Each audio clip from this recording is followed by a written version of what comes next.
Bismillahirrahmanirrahim. Assalamualaikum warahmatullahi wabarakatuh. Semoga teman-teman semua dalam keadaan sehat. Hari ini kita bertemu kembali pada tatap muka kelima mata kuliah metode statistika. Minggu ini kita masuk ke materi konsep peubah acak dan sebaran peluang atau Random Variable Concept and Probability Distribution. Apa itu peubah acak? Yaitu merupakan suatu fungsi yang memetakan ruang kejadian atau daerah fungsi ke ruang bilangan real atau wilayah fungsi. Nah, fungsi peubah acak ini merupakan langkah dalam statistika untuk mengkuantifikasi kejadian-kejadian alam. Tapi pendefinisian fungsi peubah acak harus mampu memetakan setiap kejadian dalam ruang contoh dengan tepat ke satu bilangan real.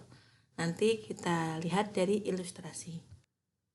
Contohnya ketika kita ingin melempar sebuah dadu. Nah, dadu itu punya 6 sisi.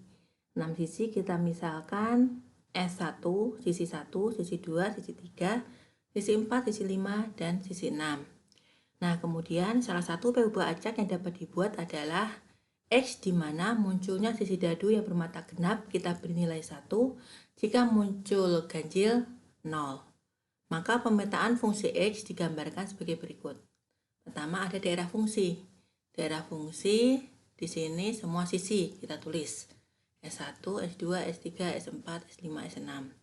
Wilayah fungsinya tadi nilai 0 dan nilai 1. Jika muncul bermata genap, maka nilainya 1. Maka sisi 2, sisi 4, dan sisi 6 ini ke wilayah fungsi 1. Sedangkan yang ganjil 1, 3, dan 5 ke wilayah fungsi 0. Kemudian apa saja tipe peubah acak? Ada diskret dan kontinu. Nah, peubah acak diskret adalah segugus nilai dari suatu peubah acak yang dapat dicacah atau countable. Misalkan, X sama dengan banyaknya tendangan penalti yang berhasil dilakukan oleh pemain A. Nah, banyaknya tendangan penalti bisa 1, 2, 3 ya. Nah, kemudian tipe peubah acak kontinu. Di sini kontinu nilai-nilai dari peubah acak tersebut tidak dapat dicacah atau uncountable. Nilai dalam peubah acak tersebut berupa selang interval.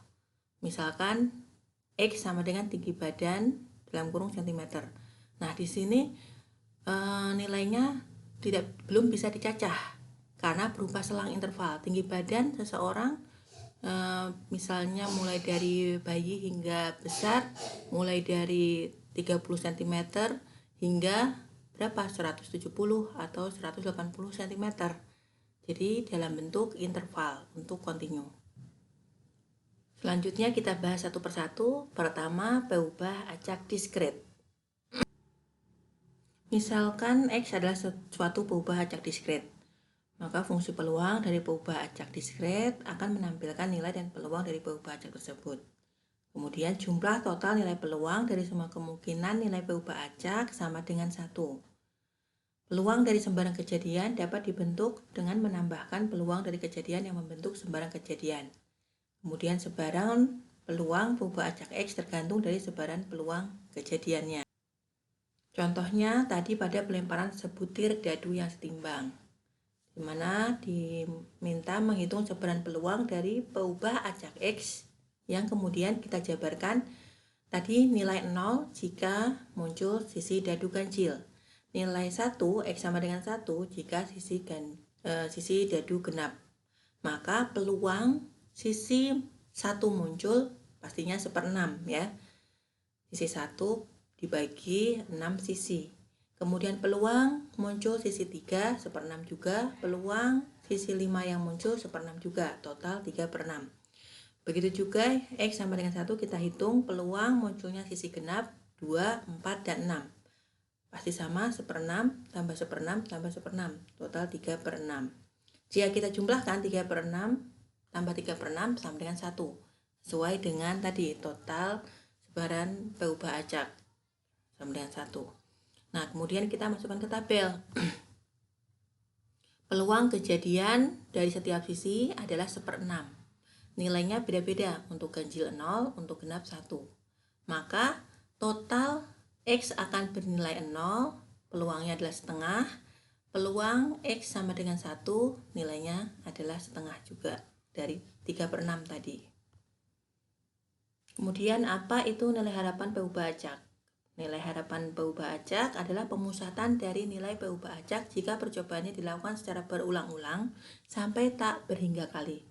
Secara matematis, nilai harapan dirumuskan sebagai berikut, yaitu EX sama dengan sigma I sama dengan 1 hingga N, X, P itu peluang, XI. Nah, tapi jika X adalah peluang diskret. Kemudian ada sifat-sifat nilai harapan, yaitu jika C konstanta, maka EC sama dengan C. Tadi nilai harapan ya. C konstanta, jadi EC sama dengan C. Jika peluang acak X dikalikan dengan konstanta C, maka E dalam kurung CX sama dengan C dikali nilai harapan X. Kemudian jika X dan Y berubah acak, maka E di mana X plus minus Y sama dengan EX nilai harapan X plus minus nilai harapan Y. Kemudian jika diminta menghitung ragam, maka ragam dari perubahan acak X didefinisikan sebagai berikut, yaitu ragamnya Vx sama dengan nilai harapan X dikurangi nilai harapan X kemudian dikuadratkan sama dengan nilai harapan X kuadrat dikurangi nilai harapan kurung kurawal X kuadrat. Kemudian sifat-sifat dari ragam masih sama tadi ya. Ingat-ingat, jika C konstanta maka V ini ragamnya, V ragam dari konstanta sama dengan justru 0. Jika peluang acak X dikalikan dengan konstanta C, maka ragam dari CX sama dengan C kuadrat kali ragam X. Kemudian jika X dan Y berubah acak, maka ragam X plus minus Y sama dengan ragam X ditambah ragam Y plus minus cof X, Y, di mana cof X, Y ini adalah nilai harapan dari X dikurangi nilai harapan X dikali nilai harapan dalam kurung Y min nilai harapan Y. Jika X dan Y saling bebas, maka cof XY adalah 0.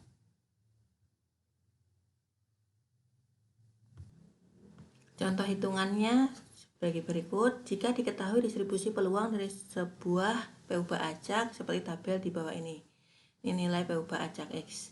Dengan demikian nilai harapan PU acak X adalah, nah tadi ingat, untuk menghitung nilai harapan EX sama dengan konstanta kali X. Nah, konstantanya di sini di tabel mulai dari 0 sampai 5. Maka kita ingat juga peluang dari setiap sisi muncul adalah 1/6 ya, 1/6 semuanya.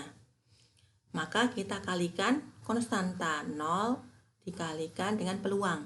0 kali 1/6 0, 1 kali 1/6 1/6, 2 kali 1/6 2/6, 3 kali 1/6 3/6, 4 kali 1/6 4/6, 5 kali 1/6 5/6. Nah, maka nilai harapannya kita jumlahkan hasil perkalian dari konstanta kali peluang tadi.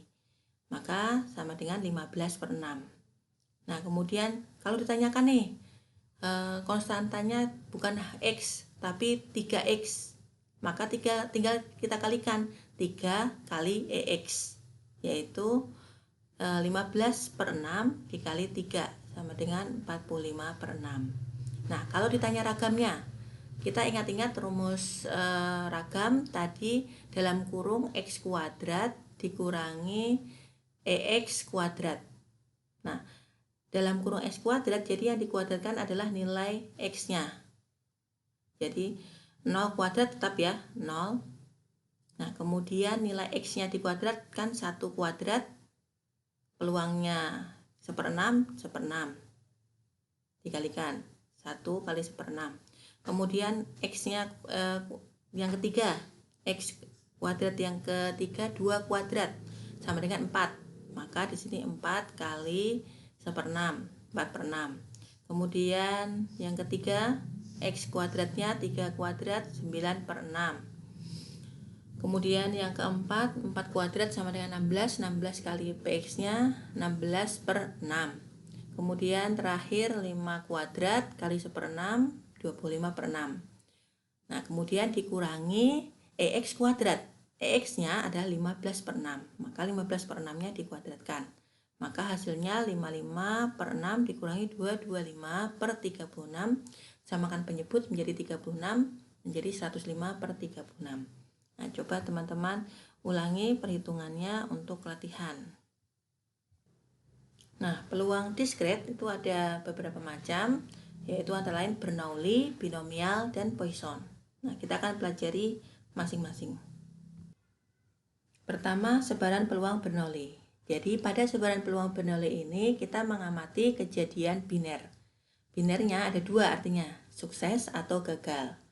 Nah, kemudian P ubah acaknya bernilai 1 jika sukses, 0 jika gagal.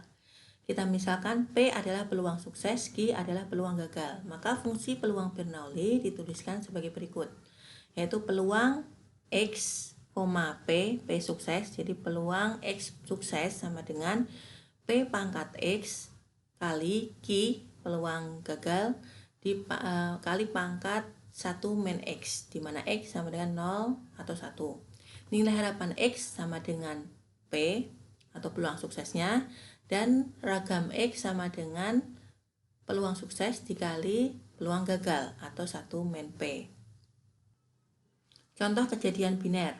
Nah, ada pemain basket akan melakukan lemparan bebas. Peluang bola tersebut masuk ring adalah 80%. Nah, berapa peluang gagal? Ya, tinggal kurang ya. 100% dikurangi 80%, yaitu 20%. Kemudian kejadian biner yang lainnya, contohnya seorang pemain bola akan melakukan tendangan penalti. Peluang bola masuk sebesar 95%, artinya peluang sukses 95%. Maka peluang gagalnya adalah 5%.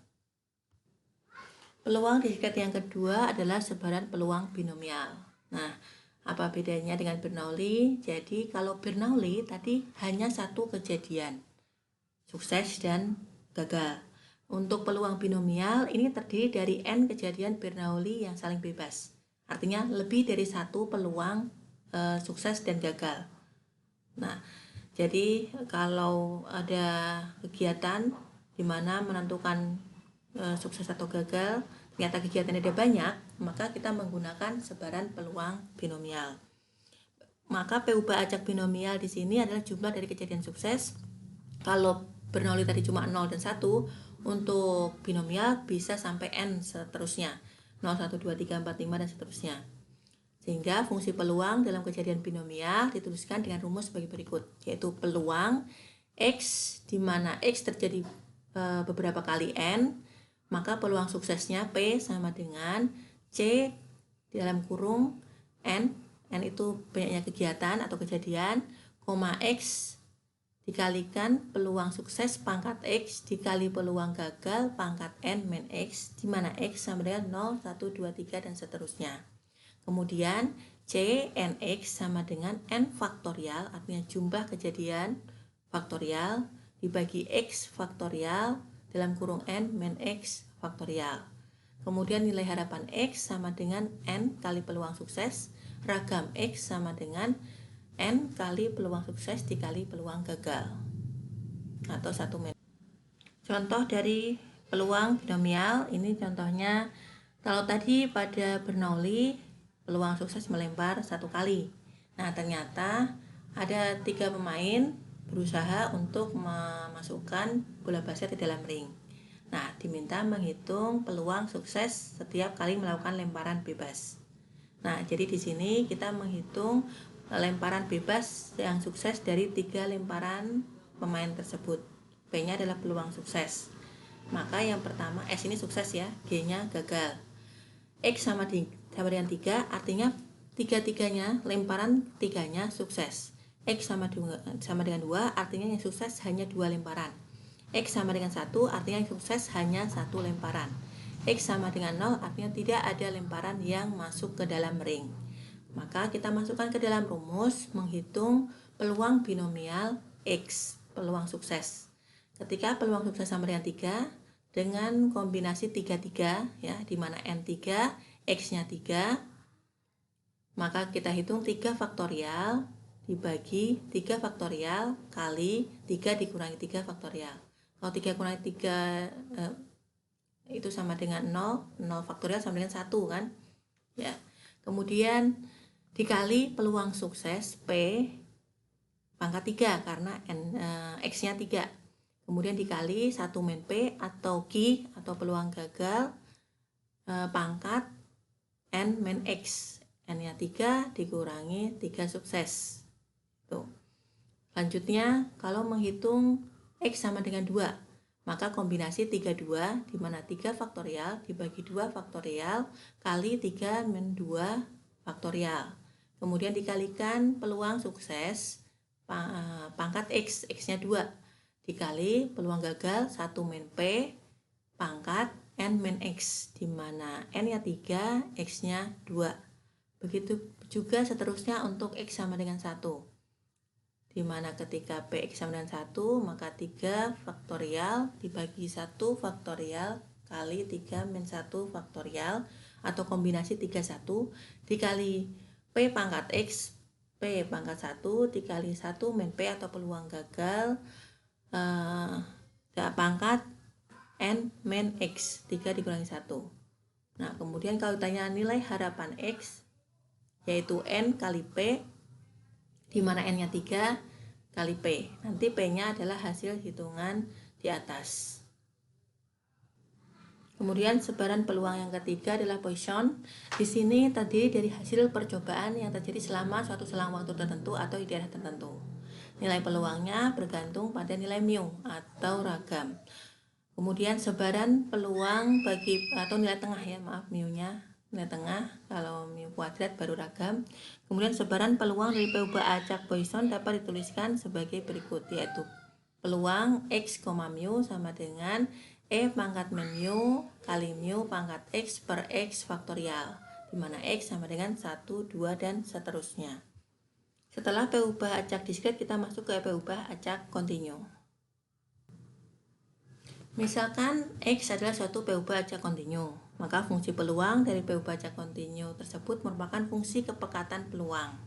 Kemudian integral fungsi kepekatan peluang dari semua kemungkinan nilai sama dengan 1. Peluang dari suatu selang nilai dapat dibentuk dengan mengintegralkan fungsi kepekatan peluang dalam selang nilai tersebut.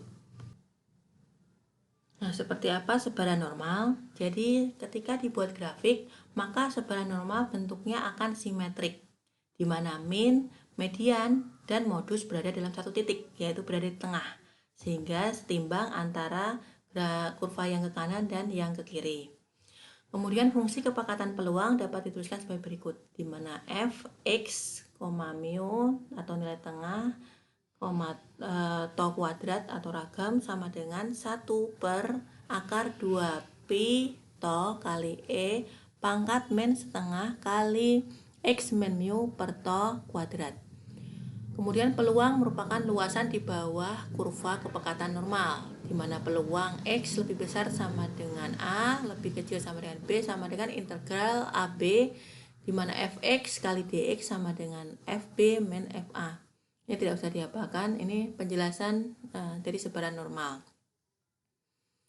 Kemudian perubahan acak X dengan min, mu atau ragamnya to kuadrat menyebar normal sering ditulis dengan X, di mana sebarannya normal memiliki nilai mu dan ragam to kuadrat. Ini adalah grafik bentuk sebaran normal dengan berbagai nilai ragam, dari nilai ragam yang paling rendah sampai yang paling besar. Semakin besar ragam dari sebaran normal, maka semakin landai bentuk sebarannya. Sebagai contoh, untuk yang hitam, ini kan sangat curam, adalah ragamnya cuma nilainya 1. Merah, ragamnya nilainya 3. Kemudian hijau, ragam nilai 5. Biru yang paling landai, ini ragamnya 10.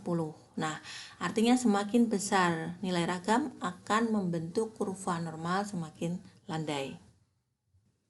Perubahan acak kontinu juga memiliki nilai harapan.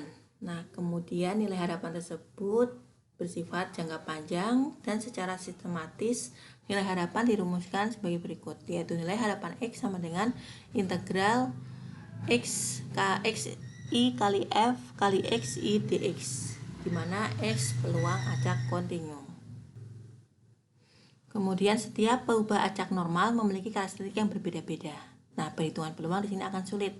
Contohnya ketika akan melakukan transformasi nilai X, di mana nilai X di bawah sebaran normal dengan nilai mu dan to kuadrat, menjadi PUBA acak normal baku Z, di mana nilai mu-nya 0 dan ragamnya 1 dengan menggunakan fungsi transformasi, maka distribusi peluang dari PUBA acak normal baku Z, di mana di bawah kurva normal nilai mu-nya 0, ragam 1, ini sudah tersedia dalam bentuk tabel peluang normal baku. Kalau di buku Walpole itu di belakang ada berbagai tabel perhitungan distribusi PUBA acak normal baku Z. Nah, rumus Z di sini sama dengan X dikurangi mu atau nilai tengah dibagi to.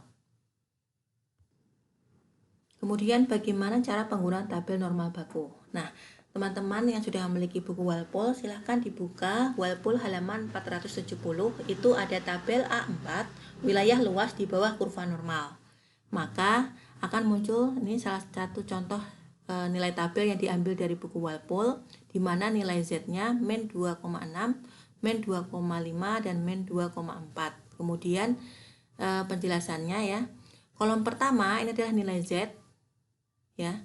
Kemudian ini adalah desimal yang pertamanya, jadi min 2,6. Tapi bagaimana kalau nilai Z-nya punya dua desimal? Contohnya min 2,42. Maka kita cek di sini yang paling atas kepala tabel ini adalah kolom kedua. Maksudnya desimal kedua jika ternyata nilai Z memiliki dua desimal. Jadi contohnya di sini nilai min 2,60. Nah, di sini min 2,6, tarik ke kanan, satu tabel di atasnya 0. Nah, kemudian bagaimana kalau min 2,61? Min 2,6 di kolom yang paling kiri, tarik ke kanan sampai ke bawah tabel 0,01. Artinya ini 0,005 ini adalah nilai Z ketika nilainya min 2,61. Kemudian kalau ditanya nilai Z jika nilainya min 2,62, maka tinggal tarik dari kiri min 2,6, tarik ke kanan hingga di bawah desimal 0,02, maka 0,004 ini adalah nilai dari Z min 2,62. Nah, jadi nilai peluang di dalam tabel normal baku adalah peluang PUBA acak Z di mana Z kurang dari nilai K, atau P Z kurang dari K. Nah, di sini ada posisi di mana PZ tadi kurang dari tadi. Ini tabel normal baku. Kemudian diminta mencari nilai Z kurang dari min 2,42. Nah, jadi posisinya lebih kecil dari 2,42. Ini yang warna biru. Berapa nilai Z-nya? Ya, kita tarik dari kiri nilai min 2,4. Nah, desimal kedua adalah 0,02.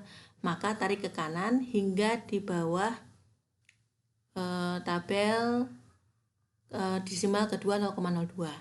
Maka nilai Z kurang dari min 2,42 sama dengan 0,008. Nah, nanti banyak latihan di responsi untuk bisa menggunakan tabel ini dengan baik. Terima kasih, ini adalah akhir dari kuliah PUBA acak diskret dan kontinu. Jika ada pertanyaan, silahkan bertanya secara langsung lewat WA, baik Japri ataupun WA Group atau ketika responsi. Terima kasih. Wassalamualaikum warahmatullahi wabarakatuh.